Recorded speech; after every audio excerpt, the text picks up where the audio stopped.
Okay.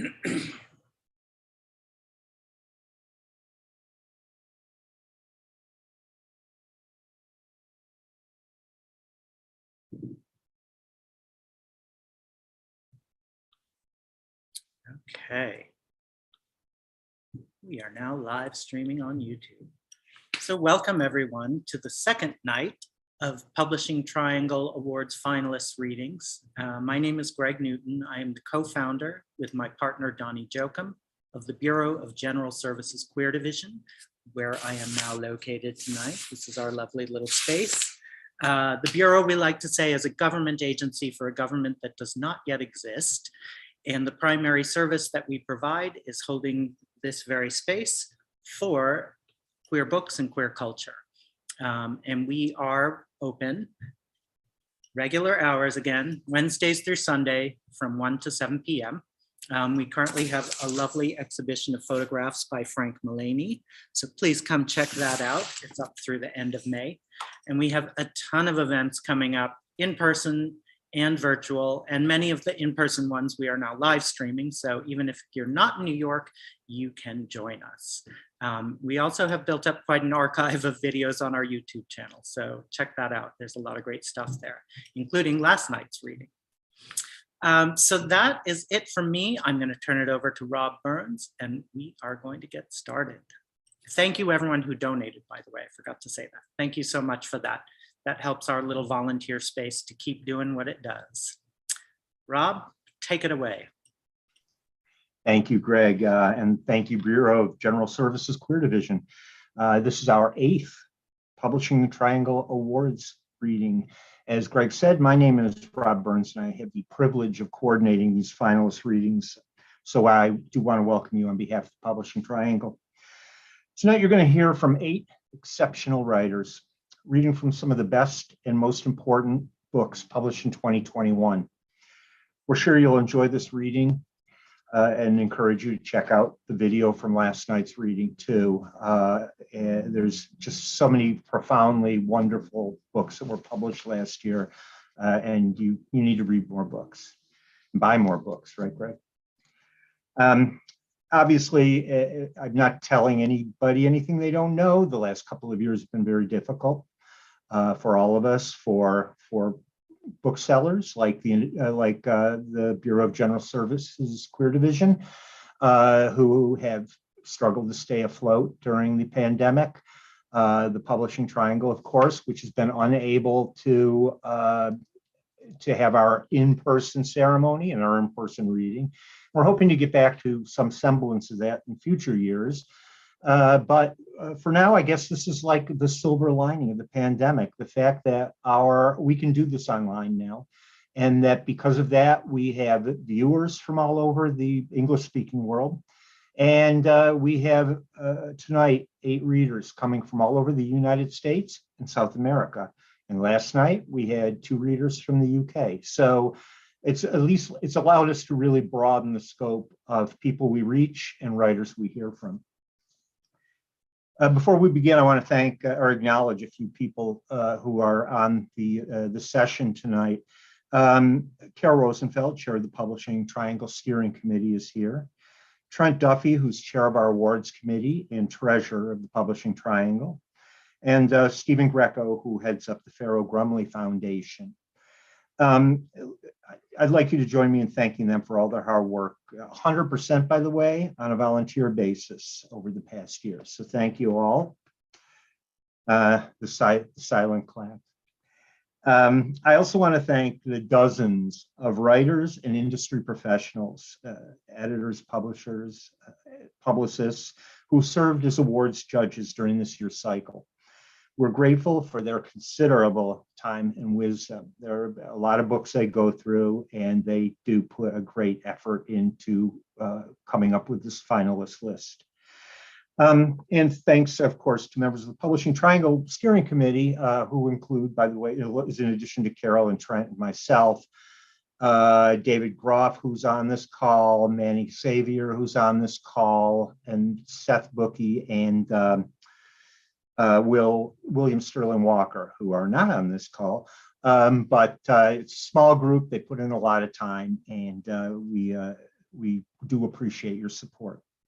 And I mentioned Trent before, but I also need to point out that after over 30 years of service to the Publishing Triangle, he will be leaving the steering committee within the next few months.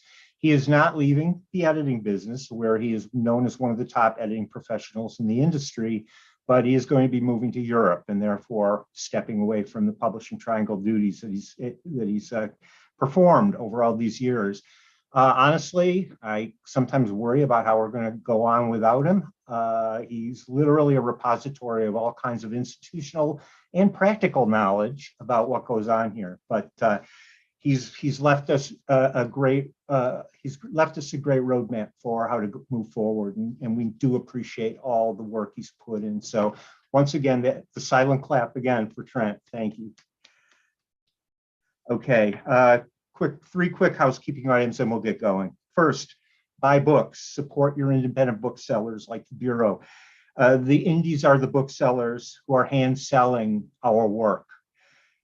Please consider joining the Publishing Triangle. Dues are only $40 per year. Your membership helps us support LGBTQ plus literature, including things like this reading series. Visit publishingtriangle.org to learn more. And finally, we'll be announcing the winners of our set of 7 competitive awards tomorrow afternoon, Wednesday, May 11th, starting at approximately 12:15 p.m. Eastern Daylight Time, of course. And please follow along at our website, on Twitter, on Facebook, on Instagram, because yes, Instagram, we have finally entered the 21st century. And we're going to be rolling out the winners on many of those platforms. And, you know, it'll be a good chance to we get a good chance to congratulate maybe some of you, but whoever, you're all winners just by fact of being finalists, frankly, for Publishing Triangle Award. So give yourself a hand here now, too. Okay, let's get on to the reading. Our first reader of the evening is Nawaaz Ahmed, whose novel Radiant Fugitives is a finalist for the Edmund White Award for debut fiction. The publisher is Counterpoint Press.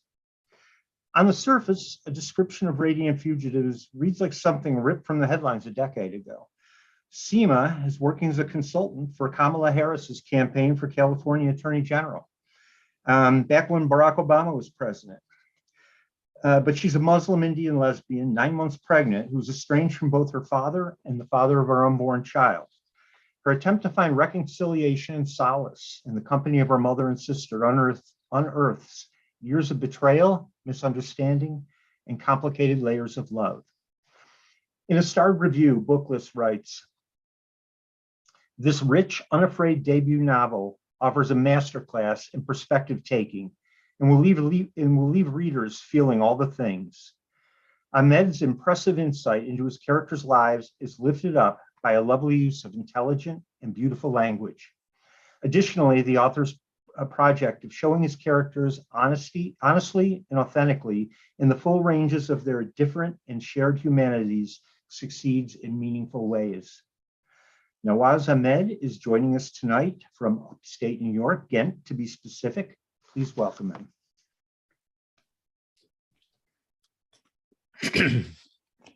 Thank you, Rob, and thank you, Publishing Triangle, for this immense honor. It's very special for me to be here tonight because this book is written and wouldn't be possible without my queer family and my queer connection of writers all around. And so for all the support that I have received from them, from the books they've written, this is my way, I felt, of adding to that and giving back to that community. Thank you, the Bureau, for hosting this. I wish I were in that wonderful space out there. It looks so lovely. And I want to be visiting when I get back to New York.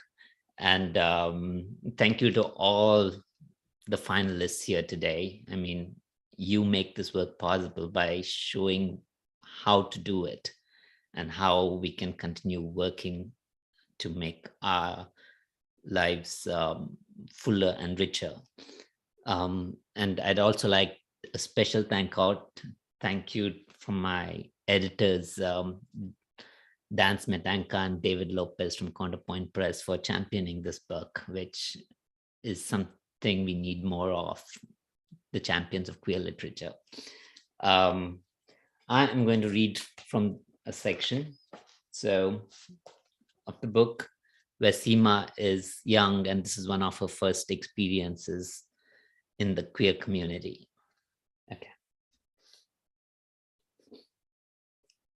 My to-be Seema, mother Seema at 21, 12 years earlier, riding through the streets of London in a red double-decker bus, a banner emblazoned on its sides, visibly lesbian.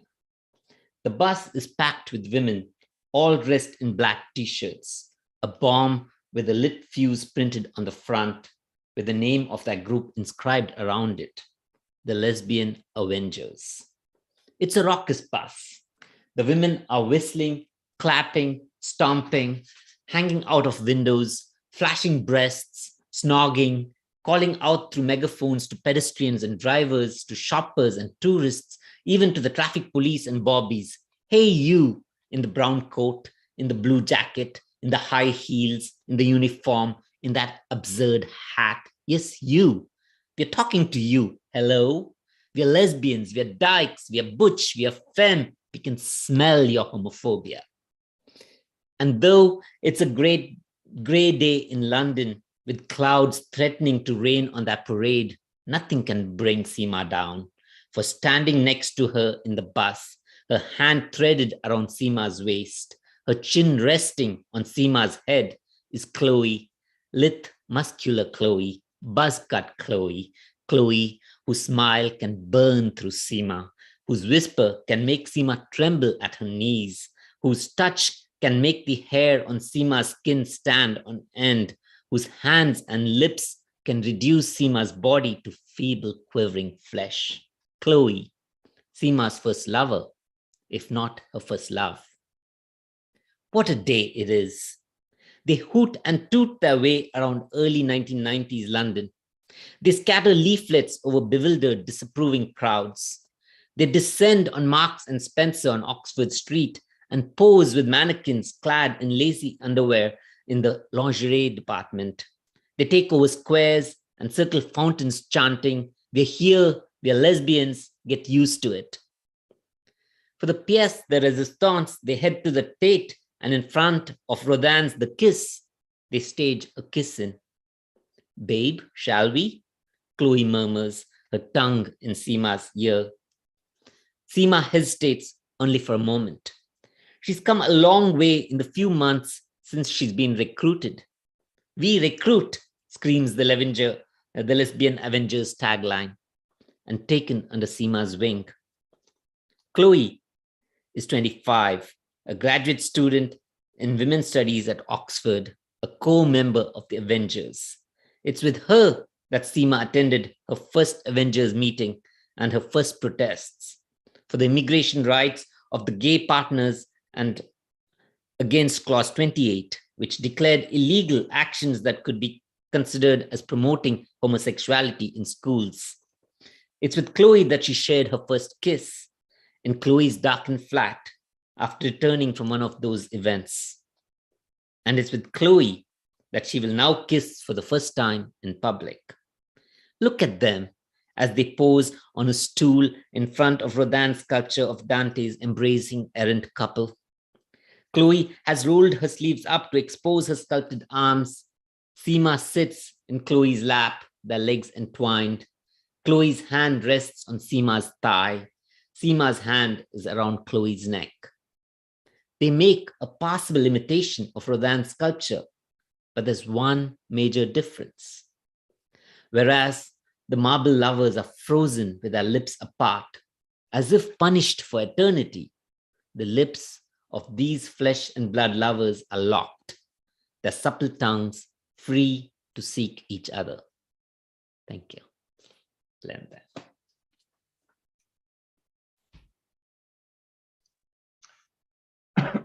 Thank you, Nawaaz. Rosie Stockton's Permanent Volta, published by Nightboat Books, is their first book and is also a finalist for the Audre Lorde Award for Lesbian Poetry. Excuse me. A starred review in the Poetry Foundation's Harriet Books reads, Rosie Stockton's Permanent Volta is a heady and playful debut marked by apostrophes, commands, shrugged epiphanies, rhetorical questioning, and earnestness that all operate in a shrouded didactic mode. In poem after poem, Stockton explores a bittersweet reckoning with repetition, compulsion, or rather tries to understand what it means when we miss the feeling of the brink more than the person whose departure creates it. And Lambda Literary adds, here they are, the queer poems of intimacy we've all needed, even if we didn't realize we needed them. Joining us from Los Angeles, California, please welcome Rosie Stockton. Rosie. Thank you so much, Rob. And thank you, Greg, and thank you to the Publishing Triangle for organizing this event. It's a huge honor to be here alongside writers whose work means so much to me. And thank you, Rob, for that generous introduction. You know, with the first book, I'm still in that first book feeling where you're so like in awe that your book's even in the world. And so it's kind of beyond words to even be here now. And I read at the Bureau 8 years ago, one of the first poems that I ever had published in a queer anthology that had a launch at the Bureau. And so yeah, so happy to be here. Wish we could all be in person, of course, but happy to see you all virtually. So I'm going to read just, let's see, maybe 2 or 3 poems from Permanent Volta. And this first one is called Blur Me Out. I've been up all night trying to figure out how to want loud enough to tie myself up and out into the after all of this luxurious thraldom that keeps me in the way of myself and my poem's perennial body. Autonomous bottom seeking non-sovereign top. Spit up into me so my digestive tract can get a full night's sleep while the stars' algorithm churn out millions, squeezing light years, inciting a humming that clocks my little shapes of pain. They look different erupting out of this sinkhole of massive unseeing, my right now controversy, vivid and on lock. I am all submitted to you, like you submit to the blossoming that happens in the siloed collective gut and gray water, a bacchanal inside us. We found each other under here, so we return the symbols we bought. We concoct new drives and partial objects. We barricade the speed bumps, disentangle the mission of highways.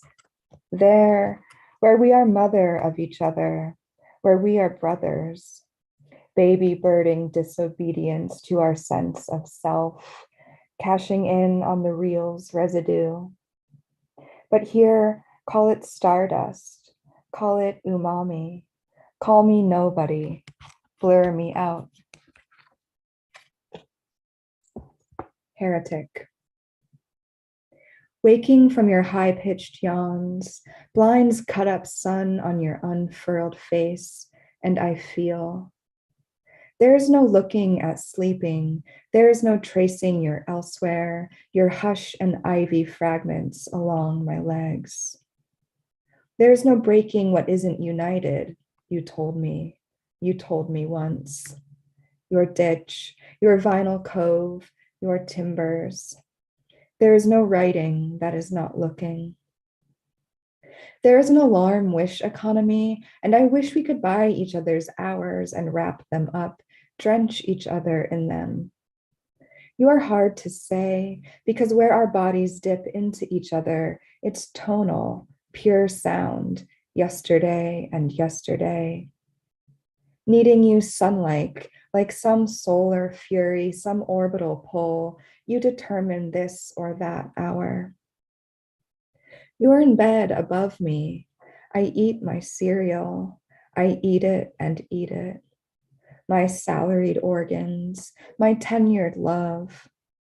I have things to say to your elsewhere, like my body is full of blood and it moves at different speeds.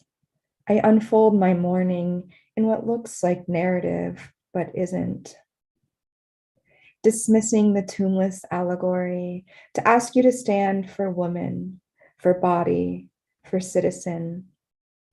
The form of disruption in this case disrupts itself. The process of knowing you, which is knowing me, betrays me. Thank you.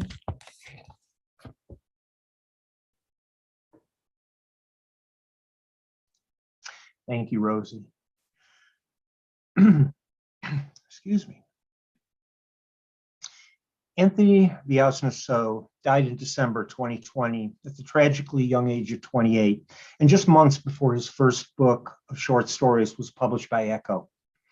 That book, Afterparties, is a finalist for the Ferro-Grumley Award for LGBTQ fiction. You wrote these stories with me, Anthony wrote to his partner, Alex Torres, in the book's acknowledgments. So it's appropriate that Alex is here tonight to read on Anthony's behalf. The New York Review of Books writes, the stories are great fun to read, brimming over with life and energy and comic insight and deep feeling. And Fresh Air's Maureen Corrigan said, Afterparties is a bittersweet triumph for a fresh voice silenced too soon. A smart, compassionate take on the push-pull of growing up first-generation Cambodian American. So's voice is so alive, smart, flip, rude, sexually explicit, and compassionate. The freshness is derived not only from So's style as a writer, but from the nuanced perspective of his ultra-intersectionality identity. Please join me in welcoming Alex Torres, who is joining us from Medellin, Colombia, to read from Afterparties. Alex. Hey everyone, it's a great privilege to be here. I started to make a couple of remarks. It might be a little bit gibberish, but I'm going to do my best. So one of the last things that Anthony worked on was an essay in the New Yorker. It was called Duplex. I really encourage you to go read it. It's really awesome. And one of the last sections that he was working on right before he died was about Diane Arbus, the late photographer. And in that section, he sort of imagines a conversation with Diane. And so the other day, because this is who I am as a person, I was reading Susan Sontag's on photography casually. And I just came across this one paragraph I wanted to read before I jumped into my reading. Diane Arbus's photographs were already famous to people who follow photography when she killed herself in 1971. But as with Sylvia Plath, the attention her work has attracted since her death is of another order, a kind of apotheosis. The fact of her suicide seems to guarantee that her work is sincere, not voyeuristic, that it is compassionate, not cold. Her suicide also seems to make the photographs more devastating, as if it proved the photographs to have been dangerous to her. Anthony really struggled with being gay. I think a lot of queer people have those challenges. And when he was 21, he would do stand-up comedy, and he would perform in New York, LA, and San Francisco. And the first time he ever came out was doing stand-up comedy. He would make jokes about being bisexual. So the first people he ever came out to were random strangers. And so when I think of his work, I just think of the pain, the agony, the ecstatic joy of it all, and just the challenge of kind of funneling all of that angst and emotion and energy into art. And I just wanted to, leave a little remark about that. I'm going to read from one of the stories that he himself said meant the most for him, called The Shop. Give me one sec. Put my timer up here. So this is a little bit lighter than what I just spoke about. It's a sex scene, but I thought it'd be kind of fun to make this a little sexy. Eventually, the days grew shorter, summer crawling into fall, and some nights after working at the shop, I hooked up with Paul, one of Brian's old friends. We had run into each other at Costco. Mobile 5W30 oil was on sale, but you could only buy 3 boxes at a time. There was some local law in place that limited how much of a flammable substance you could buy at once. So Dad sent me to Costco every few hours to stock up. And there I was in the checkout line, hoping the cashier would recognize me from earlier that morning, when Paul strolled over from the food court, projecting that casual angst peculiar to guys who never left our hometown, who stayed committed to this dusty inland California free of ambition or beaches. He asked me how I was doing. So I roped him into buying 3 boxes of oil for me. When I thanked him, he said, with a nonchalant smirk, that he was sure I could make it up to him. After that, we fell back into old patterns of driving to the secluded parts of the levee for car sex. Paul was half Mexican, half Italian, and his girlfriend was Filipino. He worked as the manager of an AT&T store, made good money actually, if you include his commissions.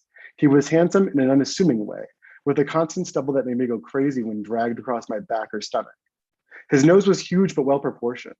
Sometimes I closed my eyes and used his nose to apply pressure to my closed eye sockets. It was weird but satisfying, like my eyeballs were getting a rough massage. If Paul wasn't into it, he never said anything to stop me. During one of my winter breaks in college, I messaged him on Grindr after recognizing his Mars Volta t-shirt and the headless torso serving as his profile pic. And we hooked up here and there in the years leading up to my graduation, always in his red Sienna minivan, which used to be the minivan his older sister had driven to drop Brian, Paul, and me off at school when we were kids. That car had been infamous in our high school mythology. High schoolers had called it the party van because during lunch periods, Paul's older sister drove as many friends as possible to eat at the Costco food court. Then when Paul started high school and inherited the van, he assumed the role of shuttling fellow teenagers to cheap food. 10 years later, you could still find Paul at Costco in the middle of the week eating $1.50 hot dogs. One night after Paul finished in me, we were in the backseat of his minivan, my back still glued to his torso with sweat, lube, and cum. We stayed like this for a while, Paul burrowing his chin into my shoulder as I watched the windows fog up from the heat of our bodies. Then, out of nowhere, he asked me if I was all right to bring his car to the shop. He needed an oil change. Not unless he also convinced all the Mexican, white, and Filipino drivers of the city to bring their cars to the shop. I joked. Thing is, I'm too white for the Mexicans and too Mexican for the whites, Paul said, running his fingers through my hair. And I guess I can't get you the Filipino either, because, you know, I'm cheating around on my girlfriend with you. Anyway, you don't need to ask, I said. Drop your car off whenever you like. Just want to make sure, you know, in case it should be awkward. It's not awkward, I said, remembering a time when I was younger and sitting in the backseat of the same red minivan, feeling awkward around Paul, his older sister driving 50 when she should have been driving 25. He was only 3 years older than me, which felt like nothing, now that we were both in our 20s. Still, I felt giddy to be having sex with the cooler, older guy from my youth.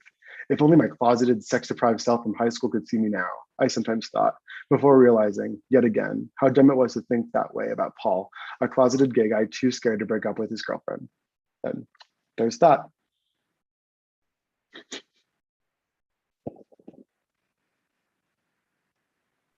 Thank you, Alex.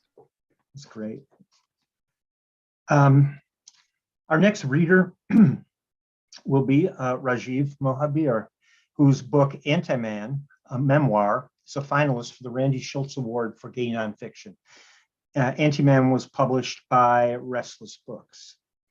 Writing in the Boston Globe, Nina McLaughlin noted that the book moves across countries, India, Guyana, Canada, the US, and genres, poetry, prose, myth, and family history, to tell the story of his experience growing up across cultures and wanting to learn more about the Hindu history his family, living as Guyanese Indian immigrants in Florida, left behind. He reckons, with racism, with homophobia. The title is a Caribbean slur for a man who loves men, and with a pervasive feeling of being an outsider. With tenacity and exuberance, and dancing between a number of languages and dialects, Mohabir comes to claim his own identity, finding firmer footing in the world. And the Washington Post writes, Antiman makes its own way in American letters. Singular, fierce, that's the gorgeous sound of a bird taking flight. Please welcome Rajiv Mohabir, who joins us tonight from Juneau, Alaska. Thank you. Thank you so much. What an honor it is to be here. My goodness. My sincere gratitude to the Publishing Triangle and to the Bureau, to Rob, for wrangling all of us writers and being accommodating of my being on the move constantly. I'm so grateful to be here with the other folks who are here. It's just so, it blows my mind. And I'm so incredibly honored, and thank you. I'm going to read from a chapter that is called E-Train to Roosevelt Ave, making all local stops in Queens. But I'm only going to read a couple sections from this entire train journey. And this is about, and a little background, this is the first time I have a partner who is Indo-Caribbean as well, who came from, the descendants of indenture, who survived the cane fields from the 1800s. Lexington Ave, 53rd Street. Transfer here for the 4 and 6, making all local stops. Thanksgiving, Zane's mother's house. I was in disbelief that Zane said his mother wanted me to come for this holiday. Zane's aunts and uncles and cousins crowded Zane's childhood home, each family packing Tupperware to bring home what food they could. His uncles and father snuck off somewhere to snort coke. I didn't want to answer anyone's questions about who I was, since Zane was not out to many of his extended family. I busied myself washing dishes while his mother entertained.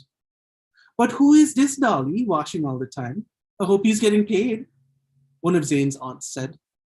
Zane laughed long and returned to his drink, making straight acting comments to his cousin like, remember Alicia from Adams? She was hot. The water was so hot it scalded my skin. I peeled blister off my hands for the next week. I don't know who he is, Dolly began. Her upturned nose and short squat frame made everything she said sound hostile. He must be one of the boys' friends. The steam rose from the stainless steel basin.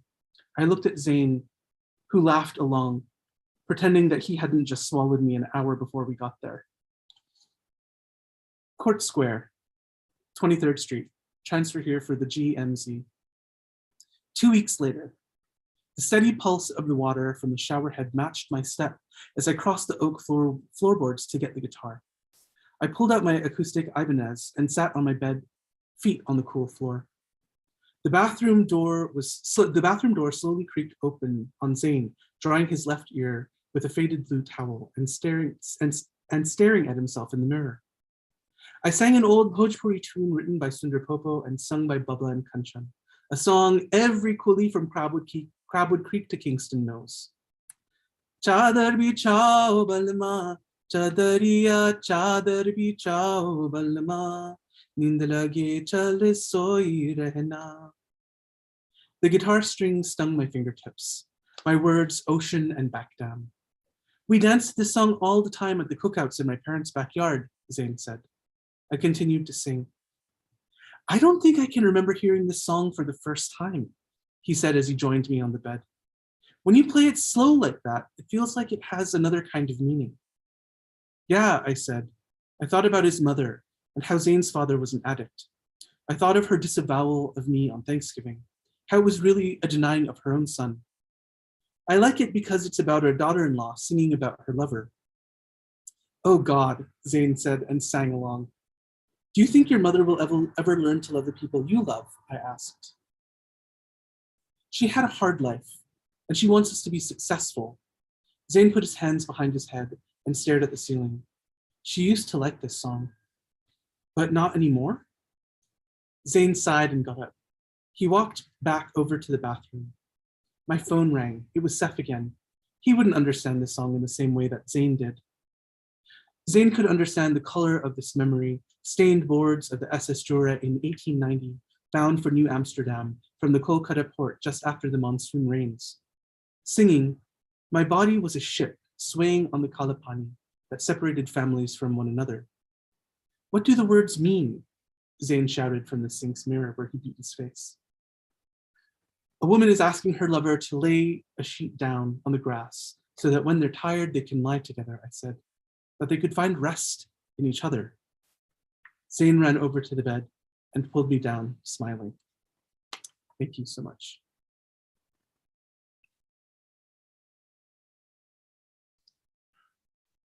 I take the E train every day. 53rd and Lex is where I work, so that's why I get off. So good place to start.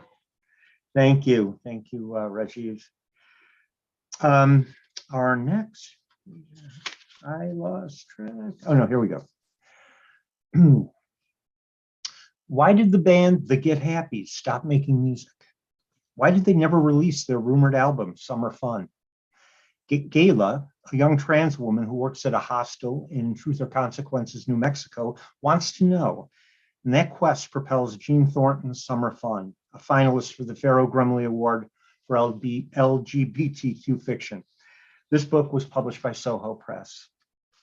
The Seattle Times called Summer Fun a kooky, delightful read about transformative creation in music, identity, self, and culture.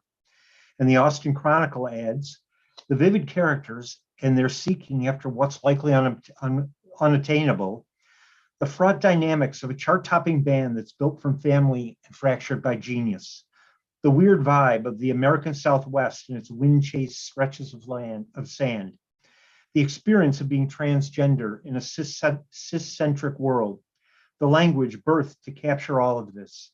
It's some kind of witchcraft. It's a parallax whammy of deeply effective conjuring. Joining us from Brooklyn, please welcome Jeanne Thornton. Jeanne. Oh my gosh, thank you very much, Rob, for putting this all together. Thank you, Greg, for hosting this in the virtual extension of this wonderful room that you are sitting in.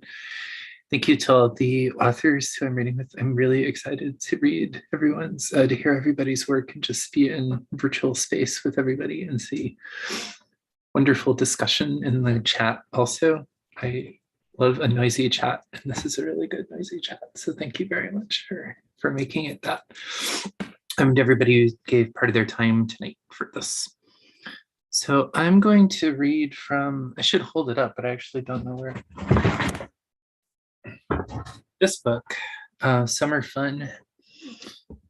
I'm going to read a part that I normally don't, just it's later in the book, and I'm trying to think of what y'all might need to know in order to this. The book is written, I should say, all in letters in the second person from Gala, this trans woman living in New Mexico, to the lead, sort of head musical impresario of the Get Happies. So the you that we're hearing in this section is that musician. And that musician has just married another musician, a woman who runs a kind of proto-punk band called the Pin-Up Dollies in 1965, and they're sort of moving into their new house as we pick up this part. So on your manager's advice, you and Mona move into a new house on Laurel Way, up in the hills. It has history.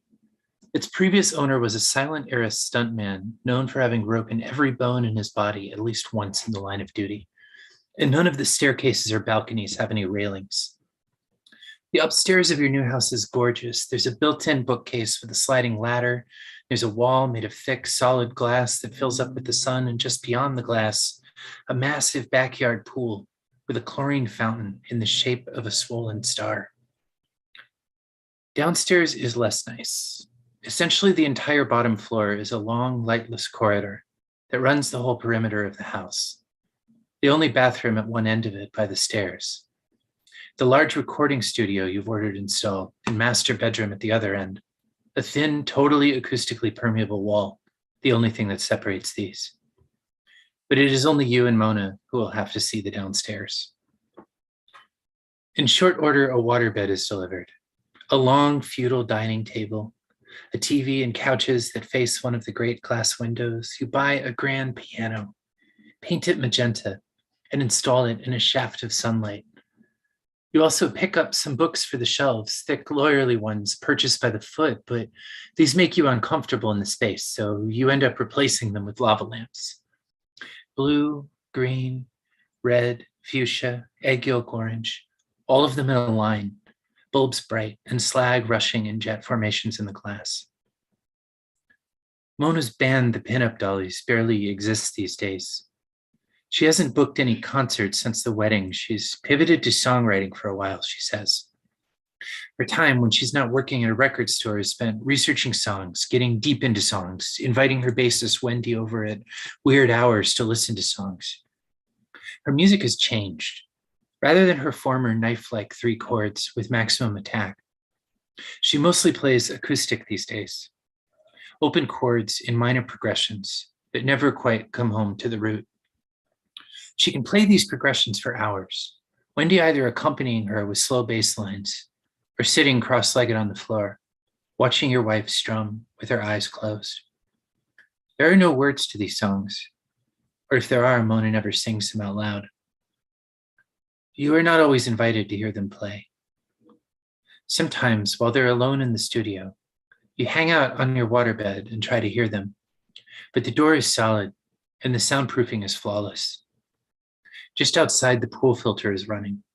Just through the wall, you can imagine Mona and Wendy singing, voices wrapping around one another like thorny roses, puncturing one another in scratchy harmony. You listen, the ceiling fan blowing the stalactite of chestnut hair that slowly expands up your hidden midriff. Where the deer and the antelope play, you sing. The period of your life where you lived alone was so short, relatively speaking, that you figured it would not be hard to adjust to living with someone new. But Mona is different from your brothers, different even from the idea of her that you had had before. Now, legally bound, you barely see her.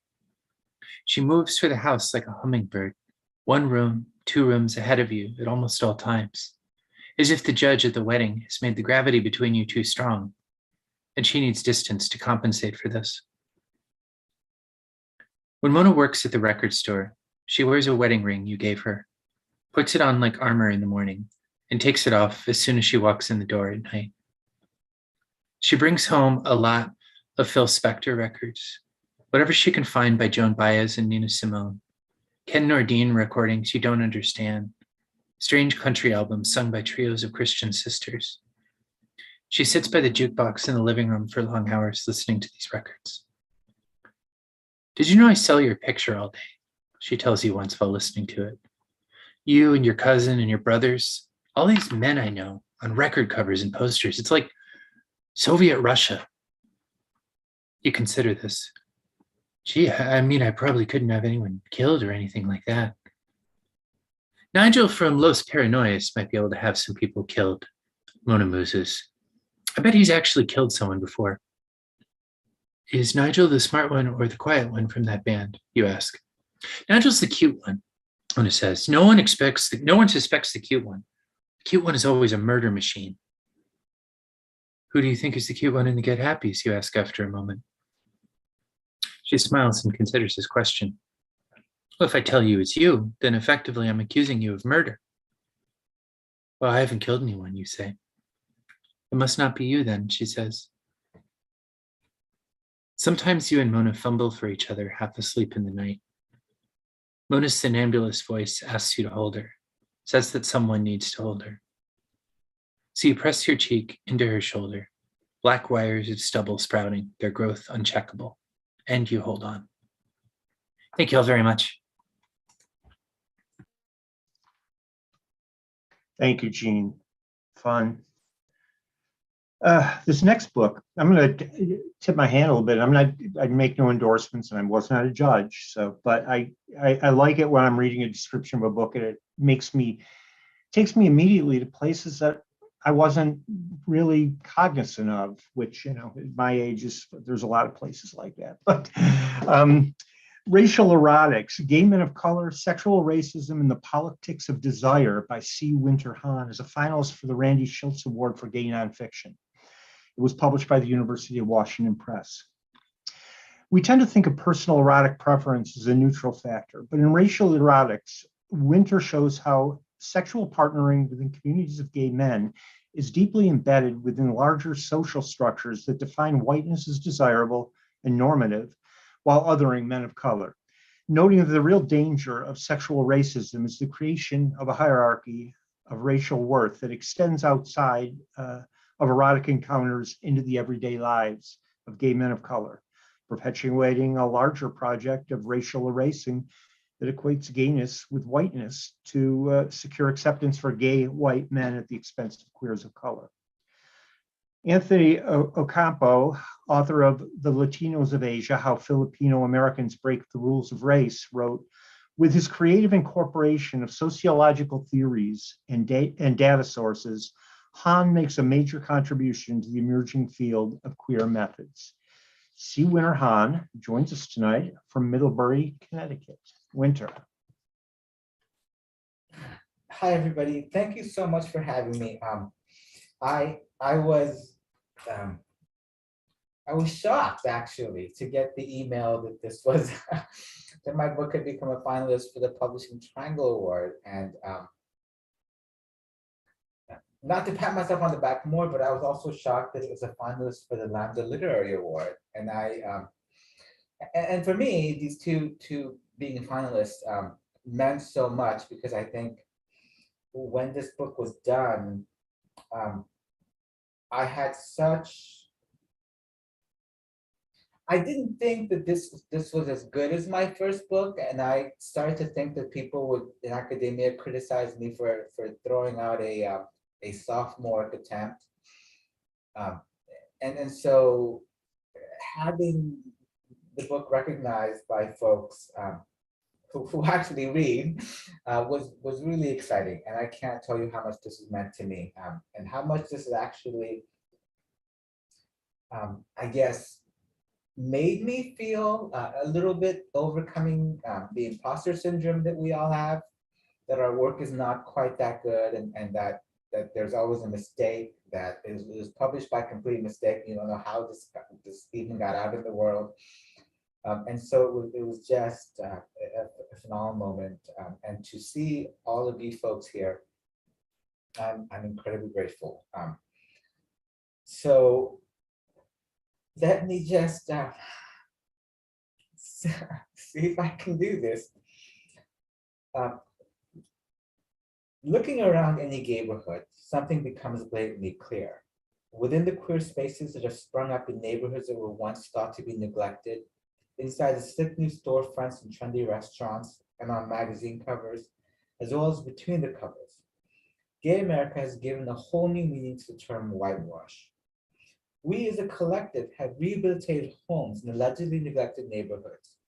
We planted flowers, we painted the walls, we fixed old roofs, and generally increased the value of areas that were once believed to be, albeit erroneously in many cases, in urban decline. We've revived old storefronts, bringing a multitude of retail shops and the accompanying tax base to streets once reserved for activities outside the law. Not that everything we did within our own homes or behind storefronts was within the comfortable boundaries of legally sanctioned activities. We fought hard to counter the alleged negative stereotypes that proliferate in mainstream culture and replace them with images that some find more respectable. Yet that respectability has come to be overwhelmingly white. Whiteness in the gay community is everywhere, in what we see, what we experience, and more blatantly, what we desire. The power of whiteness, of course, derives from appearing to be nothing in particular. Whiteness is powerful precisely because it is everywhere, but nowhere all at once. When we see whiteness, we process it as if it doesn't exist, or its existence is simply natural.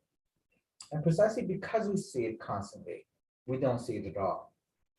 It blends into the background and is then erased from scrutiny.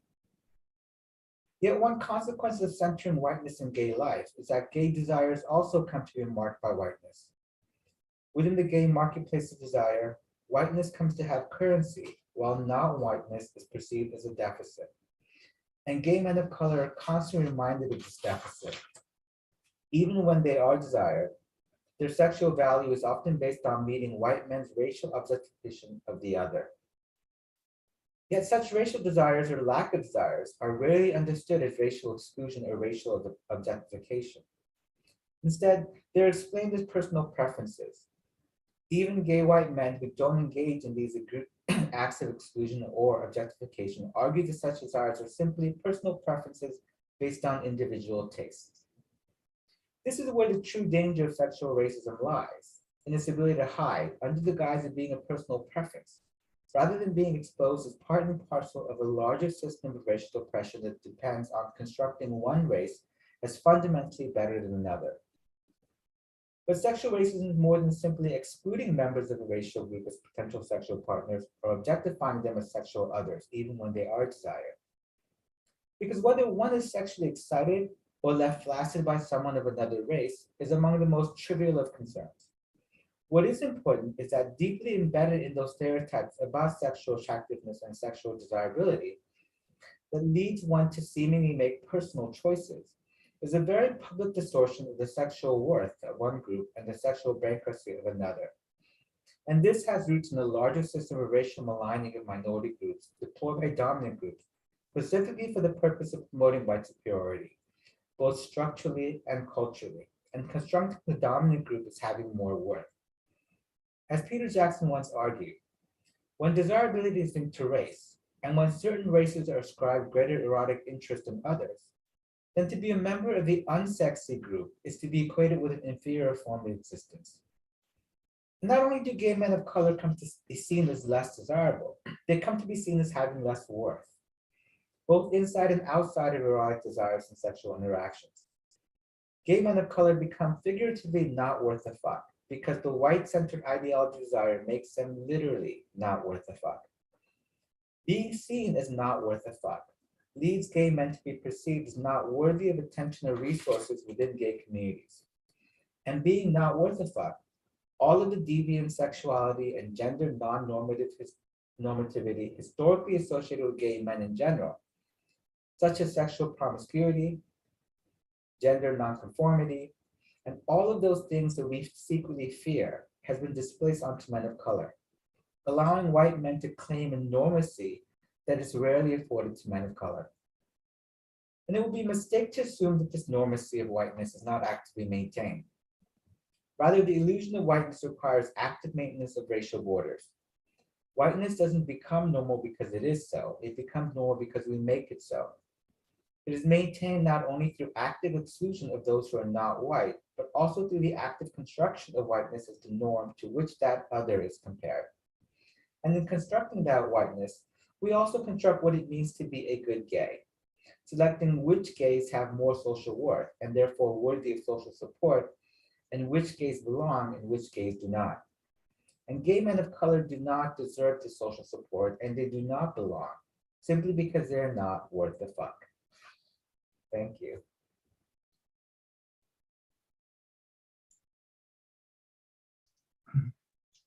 Thank you, Winter. And shout out to Winter's earlier book, which you mentioned. I believe it was Geisha of a Different Kind. And I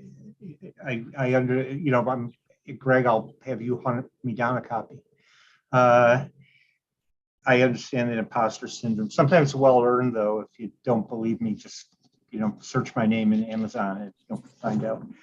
I was accused of writing once. I was accused, a reader once in a review said something along the lines of, "This is why they hate us in Europe." So you got to own that sometimes, right?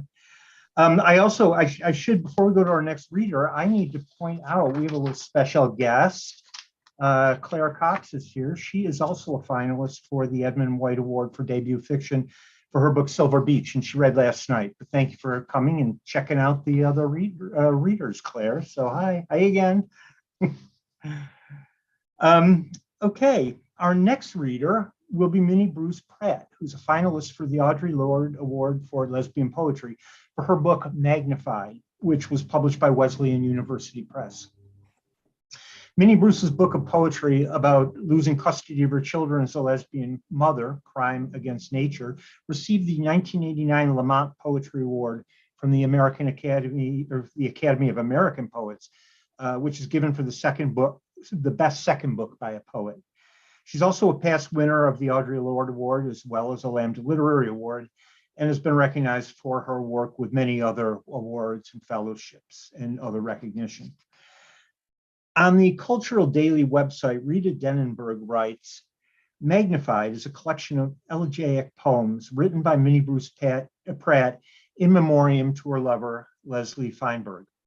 Most were written during the year preceding Feinberg's death. I've never read a more all-encompassing or exquisitely rendered book of grief, or one that so tenderly portrays a deeply loving relationship. Minnie Bruce Pratt is joining us from her home in Syracuse, New York. Please welcome her. Thank you so much, Rob. Thanks to you, and thanks to Greg for bringing us all together, and much appreciation to all the other readers as well.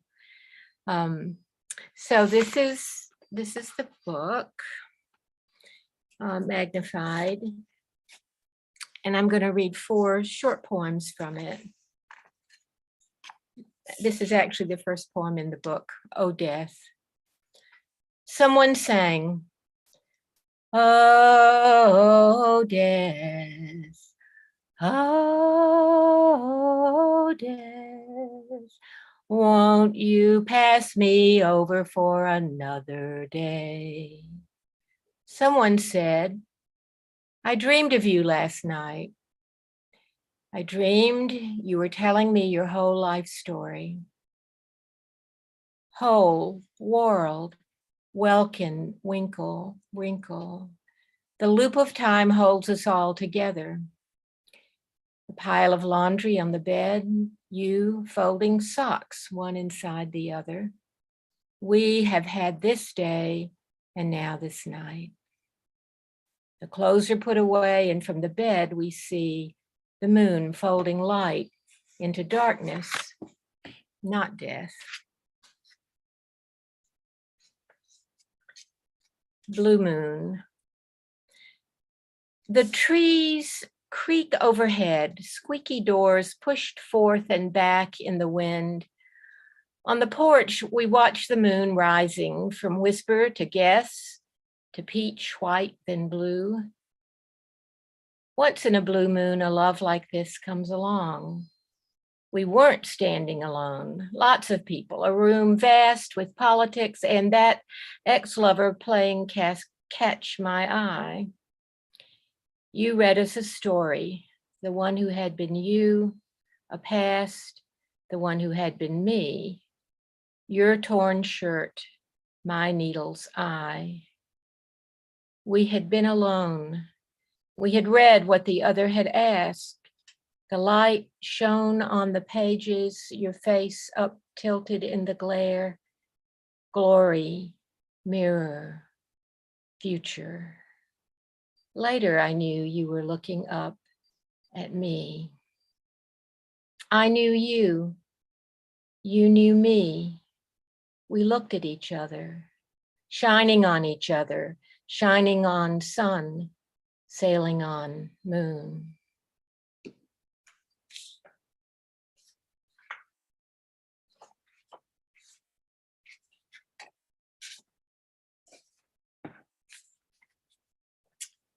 Do not seek to remain. I'm reading Marx in the Eastwood McDonald's. Fleetwood Mac is singing, don't stop thinking about tomorrow. Marx is saying, do not seek to remain something formed by the past, but in the absolute moment of becoming. The words are ripping up the moment, and I fall into a tomorrow without you. No morning, no night, no sleeping, no waking, no dawn on your shoulder, talking about what is the present. How do I go on?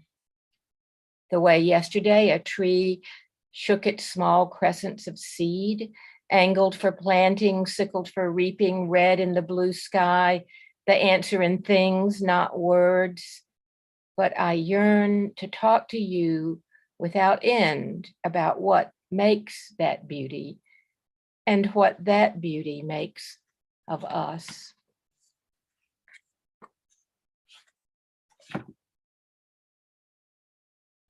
Rain words. Every morning this walk, a habit now. The words written down, one foot after another. The sodden white petals turn brown. The tender pages disintegrate. I walk on. I follow the present into the next word. What might return after you are gone? Return you to me in the future, the moment before I go out the door. The two of us together in the patter of rain. You turn over so I can kiss you goodbye. You say to me, yes, leave the window open. The air smells so sweet. Thank you.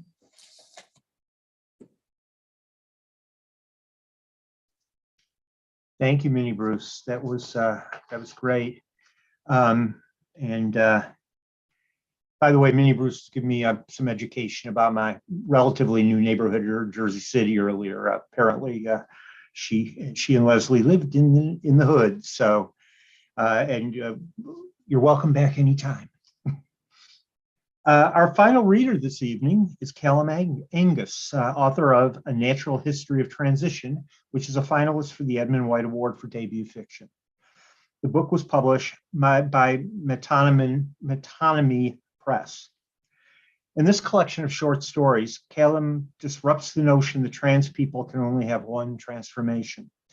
Like the landscape studied over eons, change does not have an expiration date. For these trans characters who grow as tall as buildings, turn into mountains, unravel hometown mysteries, and give birth to cocoons. In the Chicago Review of Books, Madeline Moss writes, A Natural History of Transition, the debut short collection from Callum Angus, disrupts singular medicalized notions of transition to expose instead the multitude of transformations, detailing their magical delights and their unwelcome horrors. Please welcome Callum Angus, who's joining us from Portland, Oregon.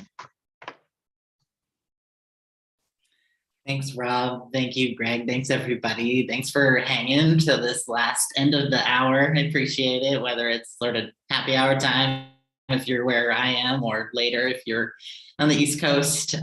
What a wonderful reading this has been so far. I've enjoyed everyone's reading. There are writers here who I've been in workshop with. Nawaaz and I were in Lambda workshop like 5 years ago, I think, together. So that's so cool. There are writers here that I've published in the journal Smoke and Mold that I edit. Jeanne, we got to publish maybe a year ago. And then there's like books and writers here who sustained me in the last year. So this has really felt like a wonderful place to not only like reconvene with all of these people, but also learn about new books and new writers that I want to follow through the years. So thanks for making this happen tonight. And I'm gonna play us out with a little bit from a short story called Rock Jenny from A Natural History of Transition. This kind of drops in the middle of the story. And the only things you need to know are that Jenny is the main character. She's a trans woman, and Zeph is her partner, who's a trans man. And yeah, here we go. Zeph didn't notice the third change until Jenny came home from one of her sojourns a little taller. Zeph was at the stove, and Jenny, smelling of pine sap, wrapped her arms around Zeph from behind. Together they stirred eggplant, one of Jenny's own from the garden, purple-black like the cosmos. Jenny had always been taller than Zeph, but in front of the stove, he thought that perhaps her arms hit higher on his chest than usual. Her forearms were almost a shelf for his chin to rest on, when normally they landed where his binder stopped, just above his belly button. He didn't think much of it then. He leaned back and enjoyed her solidity. But soon Zeph took over mowing the lawn because Jenny could no longer fit in the yellow bucket seat. She snapped plastic patio chairs like potato chips. Zeph didn't bring it up until one day when he called down from upstairs for a hammer so he could finish the plywood extension for their bed. She didn't even need to come halfway up. Standing on the ground floor, Jenny easily handed the hammer to Zeph. Her head and shoulders stooped against the ceiling. Zeph asked casually if she'd noticed anything different, and then Jenny sat down on the floor, shaking the foundation. I don't know what's happening to me, she sobbed. Zeph rushed downstairs to comfort her, stopping on the landing so he would be level with her eyes, which were by now the size of volleyballs. It's okay. There's nothing wrong with you, said Zeph, stroking her hair. They went over everything they could think of as a possible variable. Vitamins, new clothes, old clothes, curses, allergies, Mercury retrograde, fumes, chemical reactions, hormones. But nothing had changed. The skies were clear, planets misaligned as usual, and Jenny had been on the same dose of estrogen for years, even decreasing slightly over time after she had most of the changes she wanted. The only thing different was Jenny. When Jenny reached the size of the courthouse, she became very slow. She moved like you would expect a giantess to move in a world where everything is very, very far away and tiny. Carefully, every gesture performed at the speed of a grocery conveyor belt. She napped on the lawn because she could no longer fit through the door. As her naps became longer, small colonies of lichen grew on her back, her thighs, showing up on a zephyr and taking Jenny over until she was covered in scales of blue and gray, like a stone from the old rock walls that ran across the property. One day, Zeph was sitting outside, getting some sun next to Jenny, when he felt a stirring in the ground. Jenny was standing up. Sheets of lichen hung from her legs, and clods of dirt and worms rained down as she stretched to her fully impossible height, or what looked impossible now that Zeph had grown used to seeing her nestled in child's pose among the rhododendrons. Her head was far above the chimney, making it difficult to hear what she was saying, even though Zeph could see her lips moving around the cave of her mouth. Zeph waved his arms until Jenny understood and began the process of kneeling. She brought her head down close to the ground. Zeph could almost fit entirely inside her ear. "What are we going to do?" Zeph asked her. "I don't know," she whispered. She shed a tear that watered the garden for a month. "We'll figure something out," said Zeph, leaning into her hair. A praying mantis clung to one braid and he flicked it away. "We always have before." "It feels different now," she said. "It takes everything in me not to be a rock." "Then you can't fight it," Zeph said. "Just be a rock. I'll still love you." "But I don't know if I'll be able to love you back. I don't know if I can still have a family as a rock." "I'll deal. We all will. We love you and you'll still feel that." Jenny wiped her eyes. "I hope so. Tell Queenie that I love her. Jack too." Jenny stood up and strode off. Zeph watched to see where she would stop, about half a mile away where the highway cut through a deposit of limestone. And then he started walking, taking a brief detour to the dollar store. He was relieved, both that he wasn't waiting for the change to happen anymore, and that it had taken place in rock, not water, something that was at least immovable by most standards. By the time he found her later that afternoon, she was motionless, curled up against the exposed cliff, soaking up the sun with the hint of a smile. With his dollar store spray paint, Zeph began marking out Jenny on the part of her hip he could reach from the ground. She gave no indication that she felt the aerosol tickling her hardened skin. Thank you.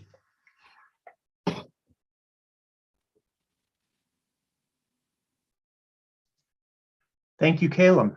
And that's tonight's reading. Before we start closing out, and I'll let Greg have his final words, I want to thank all the readers from tonight one more time.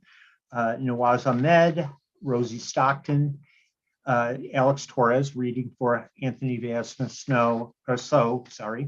Rajiv Mohabir, Jeanne Thornton, C. Winterhan, Minnie Bruce Pratt, and Kayla Angus. Why can't I say?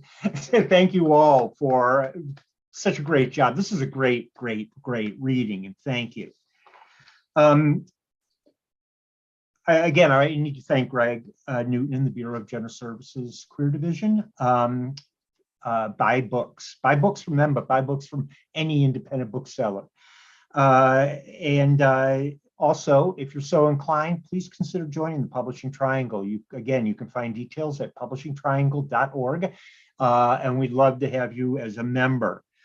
And finally, join us tomorrow, starting roughly 12 noon Eastern Daylight Time.